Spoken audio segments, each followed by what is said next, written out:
तो नमस्कार, कैसे हैं आप लोग। जैसा कि आप देख पा रहे हैं, इस पे संविधान संशोधन के बारे में ये वीडियो होने वाला है। आशा करते हैं कि आपने संविधान के बारे में कुछ पढ़ रखा है पहले से ही, और आज हम आपको इसमें इस वीडियो के थ्रू ये बताने वाले हैं कि संविधान संशोधन, अभी तक जो भी संविधान में संशोधन किए गए हैं वो उनमें से जो भी इम्पोर्टेंट संशोधन हैं और उनसे रिलेटेड जो भी वाद हैं, कह सकते हैं जो भी केसेस हैं, वो भी हम इस वीडियो के थ्रू डिस्कशन करेंगे। तो हम ये मान के चलते हैं कि आपको इस अभी पहले से बेसिक कुछ पता है संविधान के बारे में, और मैं इसमें सिर्फ संविधान संशोधन के बारे में आपको बताऊंगा। जो भी अभी तक के संविधान के संशोधन हुए हैं वो सारे इसमें डिस्कशन किए जाएंगे। तो थोड़ा सा आप जान लें कि संविधान में जो भी अनुच्छेद दिए गए हैं उनमें से 368 अनुच्छेद ये कहता है कि संविधान में संशोधन किया जा सकता है जरूरत पड़ने पे, और भाग 20 में आता है ये 368।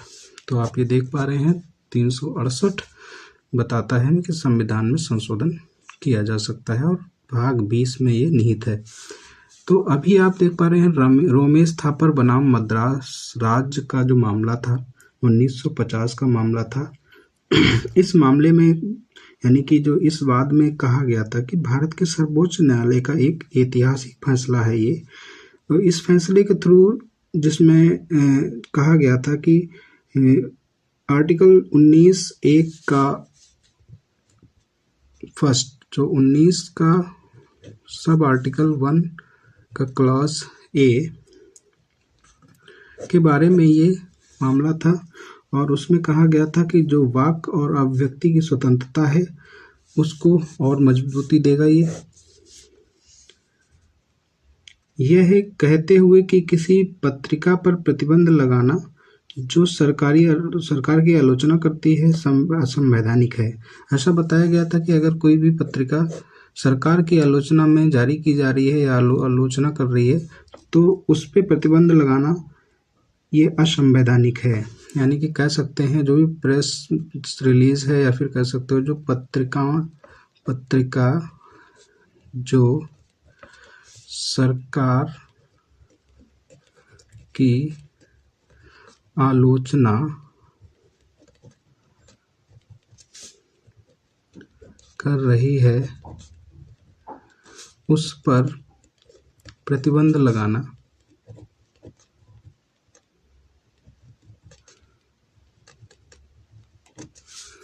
असंवैधानिक है।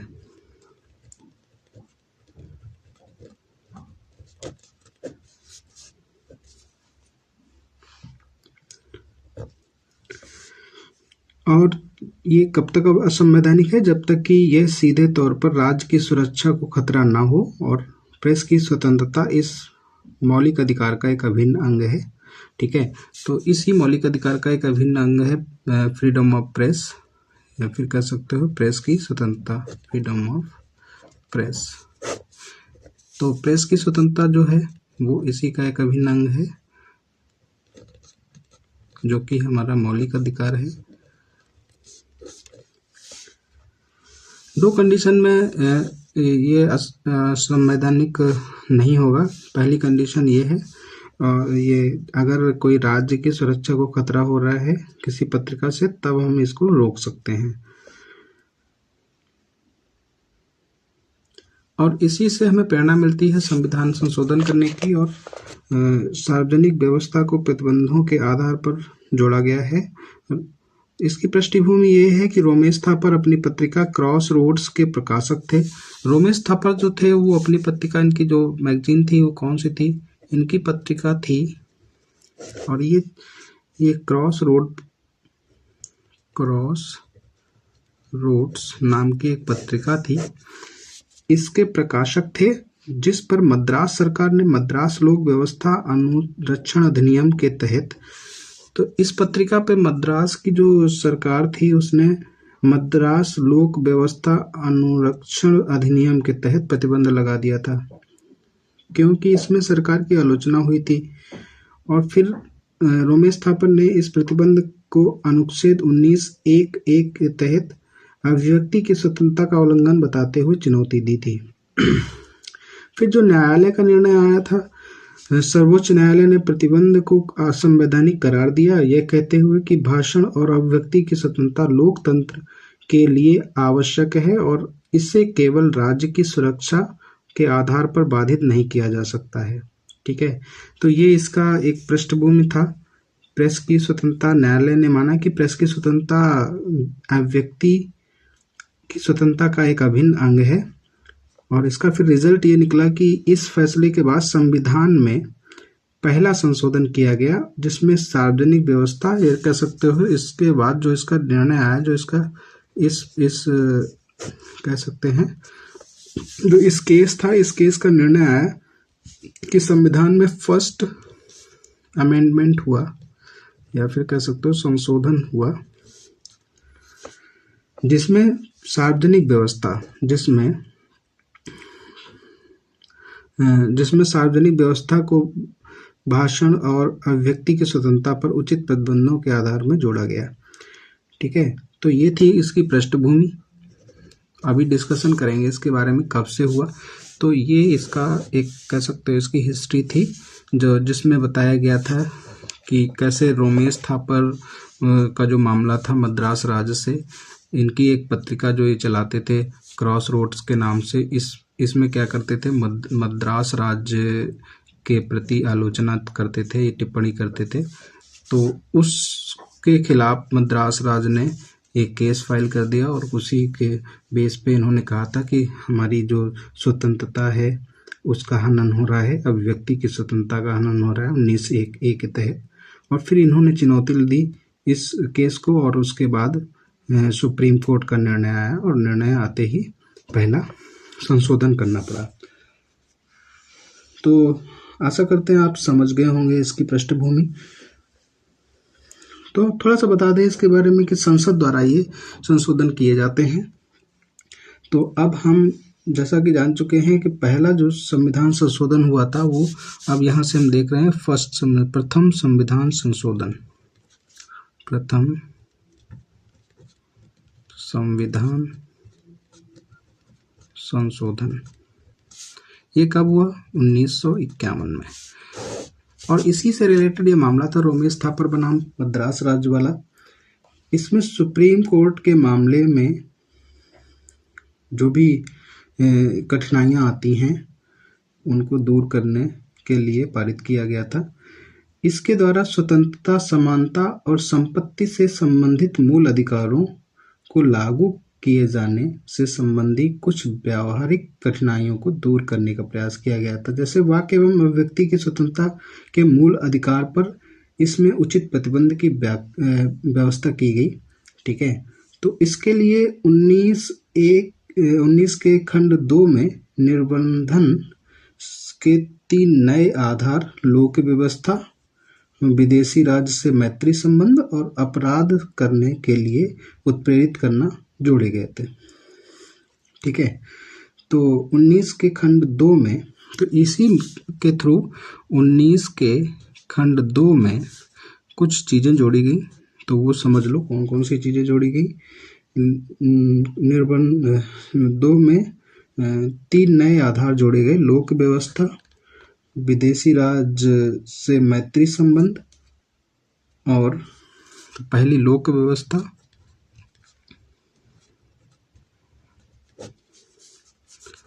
दूसरी विदेशी राज्य से मैत्री संबंध,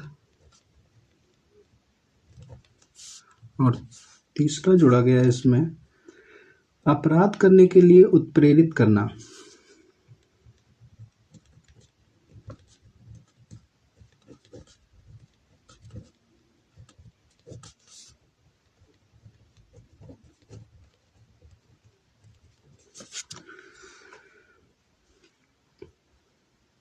हाँ, तो इसके साथ साथ भूमि विधियों को संवैधानिक संरक्षण प्रदान करने के उद्देश्य से संशोधन द्वारा संविधान के अंतर्गत 9वीं अनुसूची को जोड़ा गया।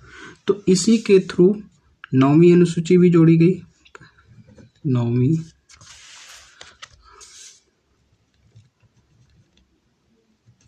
अनुसूची भी जोड़ी गई। ठीक है।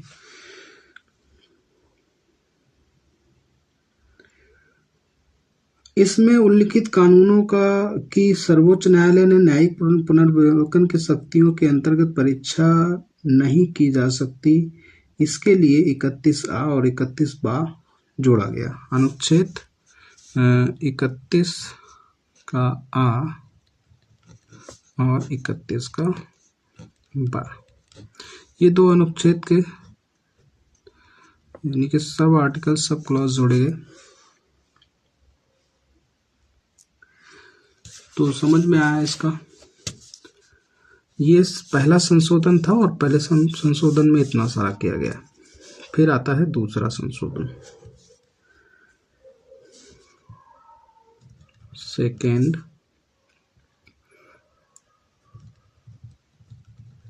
अमेंडमेंट। ये जस्ट 1 साल बाद हुआ, 1952 में। इसके द्वारा 1951 की जनगणना के आधार पर संसद में राज्यों के प्रतिनिधित्व को पुनः निर्धारित किया गया। संसद में जनगणना के आधार पर राज्यों का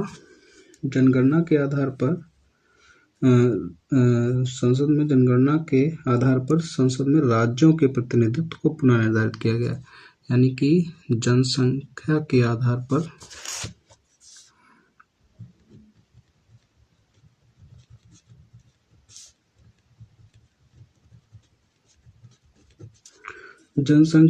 पर संसद में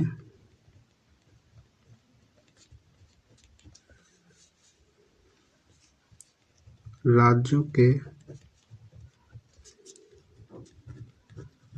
प्रतिनिधित्व को पुनः निर्धारित किया गया।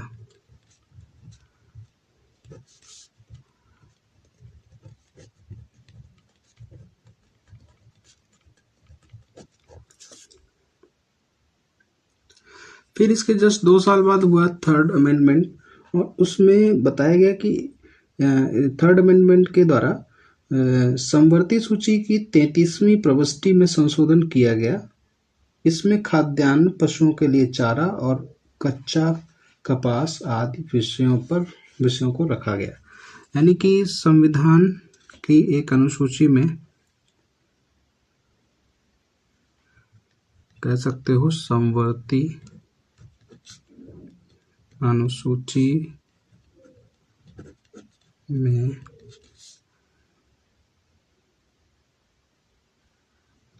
33वीं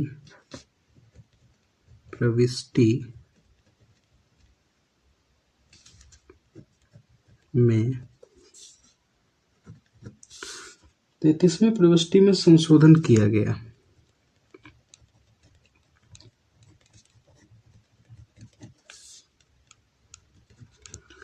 और इसके तहत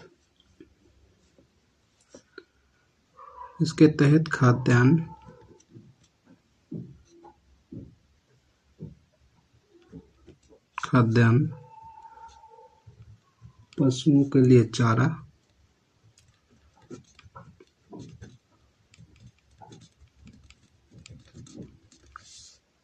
तथा कच्चा कपास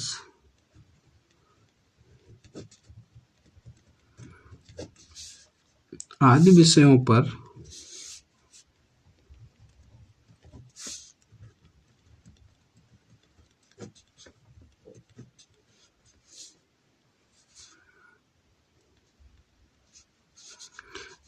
को रखा गया।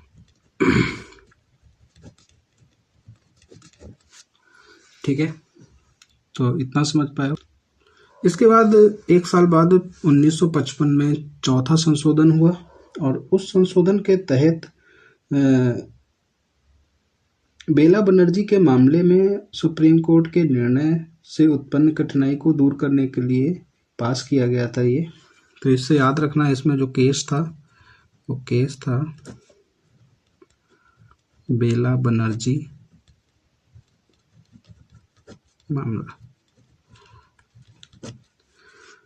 बेला बनर्जी के मामले में जो कठिनाइयां उत्पन्न हुई उसको दूर करने के लिए ये संशोधन किया गया था। इसके अंतर्गत व्यक्तिगत संपत्ति को लोकहित में राज्य द्वारा हस्तगत किए जाने की स्थिति में न्यायालय इसकी क्षतिपूर्ति के संबंध में परीक्षा नहीं कर सकती है। कहने का मतलब अगर पब्लिक प्रॉपर्टी को राज्य सरकार अगर ले लेती है, लोकहित में राज्य द्वारा लिया जाता है, तो न्यायालय इसकी क्षतिपूर्ति के संबंध में परीक्षा नहीं कर सकती है। कहने का मतलब न्यायालय उसमें कोई मदद नहीं कर सकता है। कहने का आशय यह है कि पब्लिक प्रॉपर्टी को अगर लोकहित में राज्य ले लेता है तो न्यायालय में कोई क्षतिपूर्ति नहीं की जा सकेगी। क्षतिपूर्ति के संबंध में परीक्षा नहीं कर सकती, क्षतिपूर्ति नहीं की जा सकती। तो ये 4 थे संशोधन। अब मैं इसके बाद 5वां संशोधन देखूंगा।